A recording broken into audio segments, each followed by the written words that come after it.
Bonjour à tous, nous sommes mi-octobre 2025 et la marine fait feu de tout bois. Il nous partage depuis quelques jours ces images qui nous proviennent de campagnes de tir et d'expérimentation.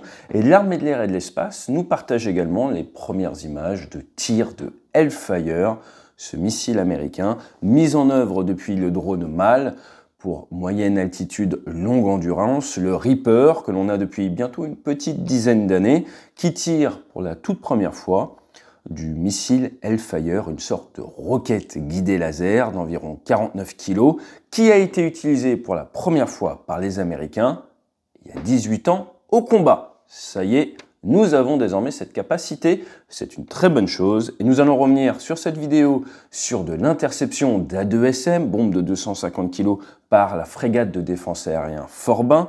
Nous allons également revenir sur cette vidéo de l'armée de l'air et de l'espace où on voit l'équipage faire son tour avion, tour drone, et ensuite sur la frappe, et essayer de vous permettre de comprendre un petit peu mieux comment les centres d'expérimentation, en partenariat avec la Direction générale de l'armement et forcément les forces, essayent de prévoir des nouveaux cas de tir pour augmenter, si vous voulez, le domaine d'emploi de notre armement à une période où l'objectif numéro 1 des armées désormais est d'essayer de remonter en compétence après des années de vaches maigres afin de se préparer de la manière la plus optimale possible à un éventuel engagement de haute intensité. Ça ne veut pas dire qu'il va arriver, mais comme je vous le dis souvent sur cette chaîne, c'est le devoir du militaire d'anticiper, d'être prêt et d'apporter un maximum d'options sur la table aux décideurs pour le bien du citoyen, de l'intégrité territoriale de la nation et des intérêts du pays.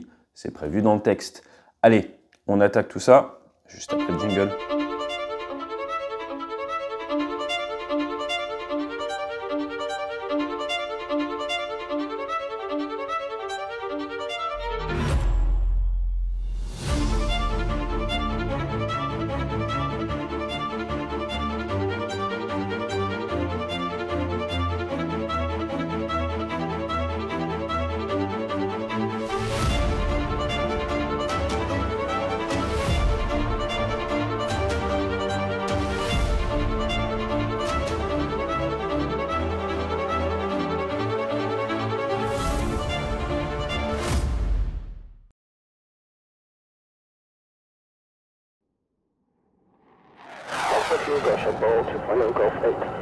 Roger, ball.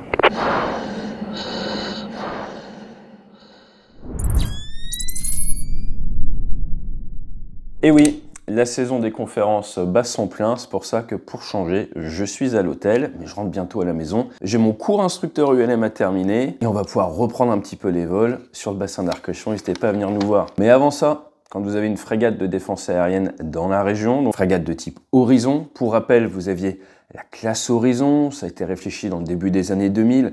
L'état final recherché, c'était de permettre des frégates, qu'elles soient françaises, italiennes, et vous avez les T-45 britanniques assez proches également, qui allaient permettre la protection de l'espace aérien jusqu'à plusieurs dizaines de kilomètres. Ils ont sorti un magnifique programme. En France, pour des raisons budgétaires, on n'en a pris que deux. La FDA Forbin et son jumeau, le Chevalier Paul.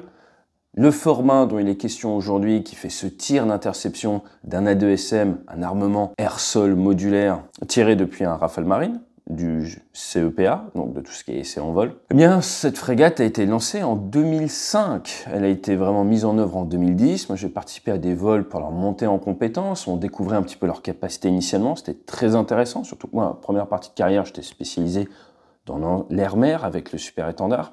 Il y a 193 personnes à bord. On est officiellement sur une moyenne d'âge d'environ 29 ans, 7000 tonnes. Des navires extrêmement automatisés qui, justement, on en avait parlé, c'est sorti de manière officielle suite aux engagements en mer Rouge, eh bien, sont presque limités par le manque de personnel à bord quand il faut tenir du poste de combat sur une longue durée ou combattre de l'incendie. Mais ce qui est intéressant, c'est de savoir que le Forbin, ça vient de Claude de Forbin, qui, entre autres, grande carrière dans la Royale, s'est retrouvé prisonnier des Anglais, ou des Anglois, avec Jean Bart, blessé, a réussi à s'enfuir d'Angleterre à la rame, est revenu en France, et a quand même une carrière peu banale. Et ce qui est marrant à noter quand même, pour l'anecdote au café, c'est important, pour le premier engagement opérationnel du Forbin, c'était Harmattan, en face de la Libye, et devinez avec qui le Forbin a été déployé? avec la frégate de lutte anti-aérienne Jean Bart. Donc des centaines d'années plus tard, le duo s'est retrouvé. Toujours est-il, récemment, vous en avez entendu parler avec l'opération Aspit, en juin 2024 en mer Rouge. Et donc là, l'objectif était d'ouvrir un nouveau domaine d'emploi pour le missile Aster. Missile Aster par MBDA, petite merveille qui fonctionne extrêmement bien, même en anti-balistique dans certains cas, alors qu'on n'attendait pas là. Et donc le 15 octobre, feu d'un Aster 30 contre un objet qui a une faible SER, une petite surface équivalente radar. Quoi qu'on en dise, plus c'est petit, plus c'est furtif, plus c'est compliqué. Il faut non seulement réussir à le détecter avec vos gros capteurs du navire. On a sur ces frégates un radar S1850M, c'est un dérivé du Smart L de chez Thales. On a le système PAMS, Principal Anti-Air Missile System. On a également du système électro-optique. Donc là, ils ont utilisé les commandes de tir, le S-Tir EO. EO, c'est pour électro-optique. On voit qu'il fait beau, on arrive à le capter visuellement. Avec l'électro-optique, vous pouvez détecter justement des très petits objets qui sont difficilement radarisables sur la chaleur ou tout simplement ils se détachent sur le fond. Donc là, il vaut mieux qu'il fasse beau. Mais cette interception a lieu donc contre cette A2SM. A2SM qui a des trajectoires en vol qui peuvent bouger un petit peu. Et si vous êtes habitué de voir les vidéos de tir des Ukrainiens, on avait déjà parlé sur cette vidéo, on voit clairement que dans la marine, j'observe, les procédures n'ont pas changé. On tire l'armement et après, on part en virage, là où des fois on voit qu'en guerre de haute intensité, les Ukrainiens ont tendance à larguer leurs bombes tout en étant en virage, de manière à vraiment réduire leur avancement par rapport à la cible. Pour rappel, la 2SM, on peut même le tirer dépointé, c'est quelque chose qui a un booster, qui s'allume si on veut ou pas, qui va pouvoir augmenter la distance parcourue par le corps de bombe. Donc vous avez un corps de bombe de 150, 500, 1000 kg dans certains cas maintenant. À l'avant, vous avez un kit de guidage. À l'arrière, un KAP, un kit d'augmentation de la portée. Et vous allez avoir au niveau des kits de guidage différentes versions, ce qu'on va appeler après les SBU 38, 54, 64. La 38, c'est la plus simple, inertiel GPS. Comme ça, si le GPS, il vous faut les clés américaines. Vous m'avez déjà demandé sur la chaîne, est-ce que ça marche avec Galileo en source ouverte? Je ne sais pas. INS, le 54 et le 64, ça va vous apporter des capacités avec par exemple des images satellites que vous mettez dedans ou avec du laser. L'avantage du laser, c'est quoi? C'est par exemple sur une cible qui se déplace. Si vous attaquez un bateau, tirez de l'A2SM dessus, c'est bien, mais un bateau, ça peut faire du 50 km/h. On va faire simple, 60 km/h. 60 km/h, c'est-à-dire qu'en une minute, il se déplace de 1 km. Ça veut dire, quand le moment où vous tirez votre bombe et le moment où elle impacte, peut-être que le navire, qui fait on va dire 150 mètres, a fait 1 km. Vous êtes donc à 900 mètres de la cible. Il faut donc pouvoir guider votre munition pour aller taper le navire. Et là, typiquement, le laser, c'est une très bonne chose. Il va falloir le mettre en œuvre depuis une distance qui vous permet de ne pas être engagé par le navire. Bon courage s'il a de l'Aster 30, mais c'est l'idée. Et à partir de là, oui, l'A2SM pourrait être utilisé contre un navire. Petit problème quand même, comme vous le savez, un Rafale peut prendre 6 A2SM. Si vous essayez d'attaquer un navire, il y a peu de chances quand même qu'on en envoie un seul, il y a de grandes chances qu'on en envoie un paquet, ce qui va vite coûter cher en termes de protection pour le bateau. Ce qui est l'éternel problème que l'on traite régulièrement sur cette chaîne, c'est la manière avec laquelle nos navires ont été réfléchis, le nombre de lanceurs verticaux. Il est intéressant de voir que la France, les Européens, principalement pour des raisons budgétaires, on ne va pas se mentir, sont partis sur des navires avec peu de capacité de missiles. Vous prenez nos FDA, nos frégates de défense aérienne, 32 missiles, de la place pour 16 en plus. Là où les Américains, et maintenant les Chinois, eux c'est, vas-y que je t'en rajoute, avec des fois plus d'une centaine de capacités de tir.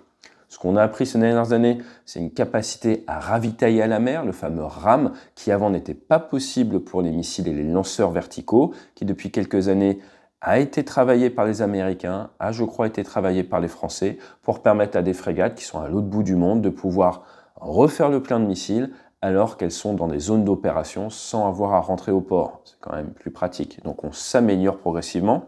Maintenant, tout petit détour politique, même si ce n'est pas l'état final recherché de cette chaîne, c'est important d'informer les gens. Je vous rappelle que le général de Villiers avait dit qu'il n'y a pas de grade dans nos armées, qu'à l'époque, il y a 8 ans, on attaque le muscle, alors que la situation sécuritaire se dégrade, et que c'est mon devoir de vous le dire. C'était de Villiers en 2017, le général. Et récemment, par rapport à ces frégates, on a le ministre des Armées, Lecornu, qui a dit que lors des années 2000, il y avait carrément eu des amputations et, je cite, Certains chefs d'État, chefs des armées, ça c'est un peu méchant de sa part et mesquin, certains ministres de la Défense acceptaient que le Charles de Gaulle, que les frégates partent avec des soutes de munitions loin de la cible normalement prévue pour assurer la mission. Que ça, je cite, je ne le tolère pas, et c'est une instruction que j'ai donnée depuis 3 ans, et etc., etc. Donc pourquoi c'est intéressant? Rappelez-vous, avril 2022, il y avait eu un scandale parce qu'une FREMM avait été déployée de la Normandie sans brouilleur, et on s'était rendu compte dans la presse que la FREMM DA Lorraine avait pris le brouilleur du Normandie, car on avait 8 frégates, mais que 7 brouilleurs. Et pour avoir connu la marine dans ces années-là, oui, il était temps que ça sorte, que ça fait du bien de l'entendre au niveau des décideurs. Mais vous voyez, ce que disait le général de Villiers, eh bien, il avait raison. Et lui, il a voulu bouger le vecteur vitesse et ça s'est pas très bien passé. Toujours est-il, on a de la chance de ne pas avoir été engagé dans de la haute intensité depuis. On remonte actuellement en compétences. On remplit les soutes, c'est une très bonne chose. Maintenant, il faut avoir conscience que nos navires, par design, par construction, ont beaucoup moins de lanceurs verticaux que par exemple des navires chinois et il faut se poser les bonnes questions, surtout si on décide d'engager de l'armement type A2SM avec de l'Aster 30 si on n'a pas autre chose. Je vous rassure, ça travaille actuellement entre autres sur de l'armement laser. Toujours est-il, il y a quelques jours également, on a une FREMM DA, donc les frégates multimissions spécialisées dans la défense aérienne avec plus de lanceurs justement, qui a fait une interception ce coup-ci de Mika, qui est un armement qui va plusieurs fois la vitesse du son, contrairement à l'A2SM, et qui a également une très faible surface équivalente radar. Si vous aviez un doute, eh bien ça nous prouve également que le Mika est détectable par du radar ou par de l'électro-optique, on n'a pas plus d'informations dessus, ce qui forcément peut amener toutes les personnes qui s'intéressent aux doctrines militaires à se poser des questions, car en cette mi-octobre 2025, nous avons l'État, les armées, qui clairement communiquent sur le fait qu'ils arrivent à détecter et à intercepter de la bombe et du missile.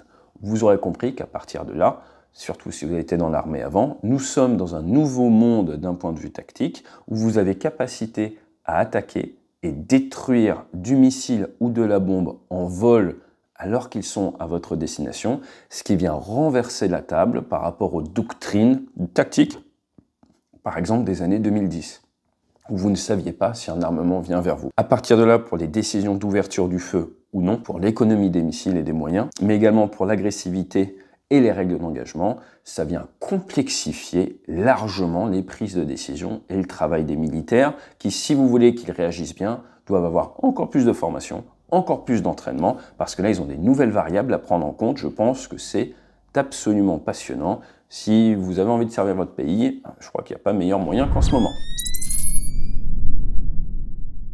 On va quitter la marine pour aller du côté de l'armée de l'air et de l'espace. Vous voyez ce Reaper, ça ressemble à la base de Solenzara. Là, on fait généralement les campagnes d'essai dans l'armée de l'air. Je vous rappelle que le Reaper, ça veut dire la faucheuse. MQ-9A. Depuis 2013, l'armée de l'air et de l'espace s'est dit il nous faut ce type d'armement. On n'avait pas en France, on n'avait pas en Europe. On allait chercher chez les États-Unis, chez qui on loue la bande passante satellitaire. On a actuellement, je crois, 6 blocs 5. En juillet 2021, on a commandé des blocs 6 de plus. Donc on a une flotte qui est en augmentation. On doit en avoir une dizaine maintenant environ. Ils ont été mis à jour au début, donc on ne pouvait pas faire de tir d'armement. En décembre 2019, il y a eu le premier tir au combat par le 133 Belfort à Barkhane, au Mali, avec 2 GBU-12, des bombes de 250 kg guidées laser. Le drone peut à la fois tirer et laser, ce qu'on appelle illuminateur-tireur. Ils ont frappé des djihadistes. Maintenant, on a une capacité de bombe GBU-49. Moi, j'en mettais en œuvre sur Super Étendard. La 49, c'est très bien. Pourquoi? Parce que vous pouvez régler en vol avant de la tirer le retard. Vous pouvez également choisir l'angle d'arrivée de la bombe. Et ça, c'est très intéressant, voire même le cap d'arrivée. Donc, ça vous permet vraiment d'être très fin au niveau de vos réglages, avec comme objectif d'augmenter l'effet militaire sur ce que vous voulez taper et de le réduire sur d'éventuelles pertes civiles autour. Donc ça va vous permettre d'ouvrir le feu même dans un environnement où il y a plus de civils, tout en minimisant les risques pour ces derniers. Donc en français dans le texte pour l'armée française, ça nous donne l'opportunité d'ouvrir le feu dans des zones où sans cette techno-là, on n'irait pas.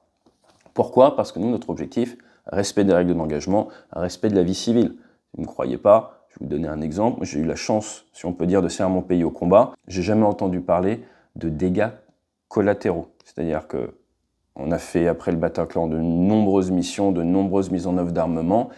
Pour nous, ça paraît évident de ne pas mettre la vie de civils en danger. On a des règles d'engagement pour le faire, on les respecte, c'est bien pensé. L'armée française a cet état d'esprit, ce qui rend le service de notre armée encore plus facile. Des fois, on me pose la question, ça fait quoi d'ouvrir le feu pour son pays? Quand tu sais que la colonne vertébrale de prise de décision est saine, ça rend la vie beaucoup plus facile. En anglais, il y a un terme très sympa, on dit « Rules of engagement, they're not here for your enemy ». Les règles d'engagement, elles ne sont pas là pour votre ennemi, « they're here for your humanity ». Elles sont là pour votre humanité. Le rime ne passe pas en français, c'est pour ça que je vous la fais en anglais. C'est pour ça que ça vient de chez les anglo-saxons. Mais en fait, l'idée avec ces règles d'engagement, voilà, c'est de se dire, à la fin de la journée, en fait, je suis dans le camp du bien, j'essaye de minimiser l'impact sur les populations qui n'ont absolument rien demandé. Je vous rappelle, par exemple, qu'en Irak, on était là à la demande, 2015-2016, de l'État irakien pour les aider à regagner leur souveraineté territoriale après que le califat se soit installé. Il ne faut pas confondre toutes les guerres. En France, on est intervenu dans les bonnes quand même. Toujours est-il, retour sur le Reaper, première utilisation du Reaper au combat 28 octobre 2007, c'était en Afghanistan. Donc vous voyez, c'est pas une techno qui est toute nouvelle. Premier vol, c'était le 2 janvier 2001. Opérationnel, ça a mis du temps, en 2007. Vous avez un turbopropulseur de 940 chevaux. On est sur un bestiau qui fait 2 tonnes 2 à vide, 4 tonnes 5 en masse maximum, qui peut prendre 4 ou 8 Hellfire. L'avantage du Hellfire, c'est ça, c'est qu'on va réduire la charge militaire et donc l'impact et le risque pour des gens autour. En plus, c'est une arme supersonique, Mach 1.3, donc le temps entre le moment où vous tirez et le moment de l'impact est plus court par rapport à une bombe qui va avoir son temps de chute, et donc la situation peut changer, ce qui peut des fois vous amener à guider votre bombe vers une zone, on va dire, où il n'y a personne, parce qu'entre-temps, il y a peut-être des civils qui sont arrivés dans la zone que vous alliez frapper, ça arrive. Et la charge militaire est IBFS, Integrated Blast Frag Sleeve, donc en gros, c'est un système exprès pour que la charge militaire ait un effet. Là, vous voyez que la charge militaire, elle est vraiment contenue sur un axe, ce qui vous permet d'éviter que ça parte sur tous les côtés.